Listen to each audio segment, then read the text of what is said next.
পাখিটা রোজ এসে আমাদের এই ব্যালকনিটায় বসে। এর সঙ্গে আরেকটা সাথী থাকে। আজকে কেন কি জানি একা এসে বসে আছে।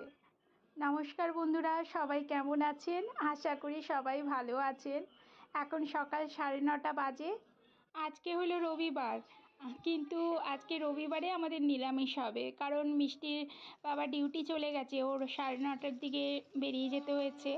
ওর রবিবার, এই লাস্ট মান্থে রবিবারটা ডিউটি থাকে, ওই জন্য বাজারে যাওয়ার টাইম হয়নি। এই ঘরে যা যা সবজিগুলো ছিল সেগুলো দিয়ে আজকে বিরিয়ানির মতন বানাবো। সেরকম কিছু ছিল না, পেঁপে লাউ এগুলোই আছে, ওগুলো দিয়ে তো হয় না। একটু গাজর ছিল, একটু আলু আর একটু রাজমা ছিল, এগুলো দিয়ে একটা বিরিয়ানির মতন বানিয়ে নিচ্ছি। একটু তেলের মধ্যে গরম মশলা দিয়েছিলাম আর গোটা জিরে ফোড়ন দিয়েছিলাম, পেঁয়াজ একটা বড় সাইজের দিয়েছি, আলু গাজর সমস্ত কষিয়ে এখন একটু টমেটো দিয়ে দিলাম আর রাজমাটা দিয়ে দেবো। আর একটু ঘরোয়া যা যা মশলা আছে, জিরে গুঁড়ো ধনে গুঁড়ো। আমার না বিরিয়ানি মশলাটা শেষ হয়ে গেছে, অত করি না তো, অনেক পুরনো ছিল, সেটা ফেলেও দিয়েছি, মানে এত পুরনো হয়ে গেছিলো, ব্যবহার না করে নষ্ট হয়ে গেছে। একটু গরম মশলা বানিয়েছিলাম ঘরে, সেটাও খুব সুন্দর হয় আমার, মানে ঘরে বানালে একটা আলাদাই গন্ধ হয়, মানে যে কোনো তরকারি বা এরকম বিরিয়ানিতে দিলে। বেশ ভালো করে কষানো হয়ে গেছে, এখন চালটা দিয়ে একটু নেড়ে নেব। আমরা তো আতপ চাল খাই, এখানের আতপ চালটা একদম বিরিয়ানির চালের মতন, এত ছোট ছোট আর সরু সরু না, খেতেও খুব টেস্ট থাকে। একটু চালটা দিয়ে নেড়ে চেড়ে তারপর পরিমাণ মতন একটু গরম জল দিয়ে দেবো, উপর থেকে একটু ঘি আর গরম মশলা আর একটু ধনে পাতা দিয়ে দেবো, ব্যাস।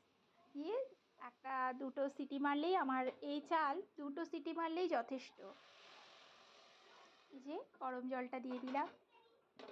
আপনারা অনেকেই বলবেন যে এরকম বিরিয়ানি হয় নাকি, কিন্তু কি করব বলুন, ঘরে যখন যা সবজি থাকে তাই দিয়েই কিছু না কিছু ব্রেন খাটিয়ে করে নিতে হয়, তাই না?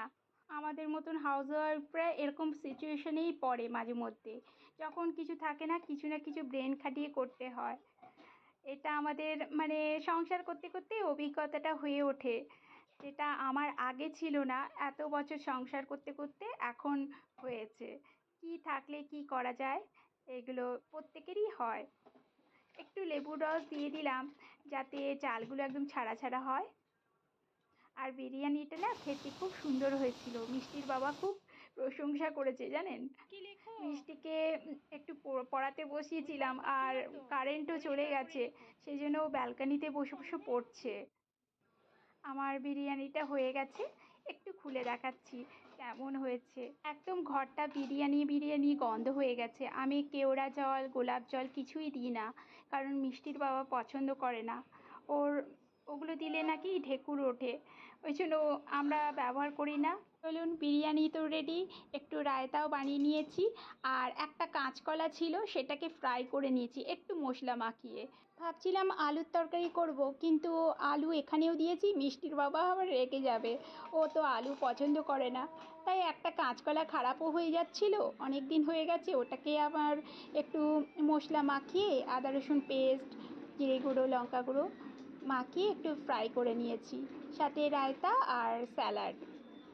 চলুন, মিষ্টি আর আমি খেয়ে নেব, আর মিষ্টির বাবার একটু টাইম লাগবে। আজকের ভিডিওটা তাহলে এখানেই শেষ করছি। ভিডিওটা ভালো লাগলে অবশ্যই আমাকে কমেন্ট করে জানাবেন কিন্তু, আর আমার পাশে থাকবেন যদি ভিডিওটা ভালো লাগে। নমস্কার।